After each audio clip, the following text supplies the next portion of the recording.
A Mississippi 8th grader took her own life after being bullied for years. Police are still investigating, but from what they've seen, Aubrey was the victim of some pretty horrific harassment and bullying over the last several years. Rockstead said the law firm wants to find out who allowed the bullying to continue for so long and hold those people accountable through a lawsuit. Aubrey had just started 8th grade when her life ended. She was a popular student surrounded by friends and social media photos and always wearing a smile. But one group of students led by girls started bullying her when she was in 5th grade at Ocean Springs Upper Elementary School. One of the members of the group had targeted Aubrey at school, social events, and social media apps such as Snapchat. She was called hateful, untrue names. Her mother, Ocean Springs Elementary School teacher Heather Wyatt, complained to school authorities and to parents of the bullies. She certainly was not a passive observer, Rockstead said. She tried to get it to stop. But the taunting never stopped, and untrue rumors about Aubrey spread. Kids she knew from the other areas of the coast even heard them. Aubrey tried to enjoy life despite the bullies. She was a member of the youth group at St. Paul's United Methodist Church, East Campus, and took comfort from her faith.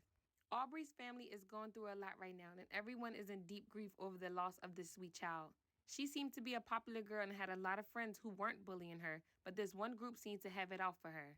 Ocean Springs Police Department is also investigating Aubrey's death and has her phone records.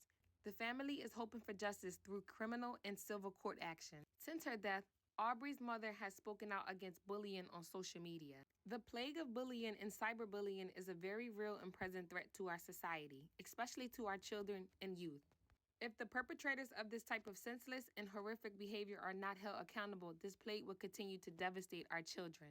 Parents, teachers, and school systems must be vigilant in preventing bullying. If they are not, they must be held accountable.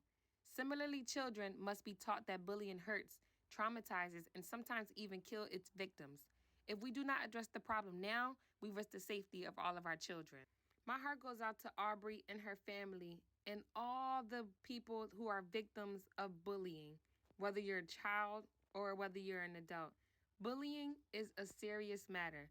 Over time, we've seen and heard many cases where people commit suicide due to bullying.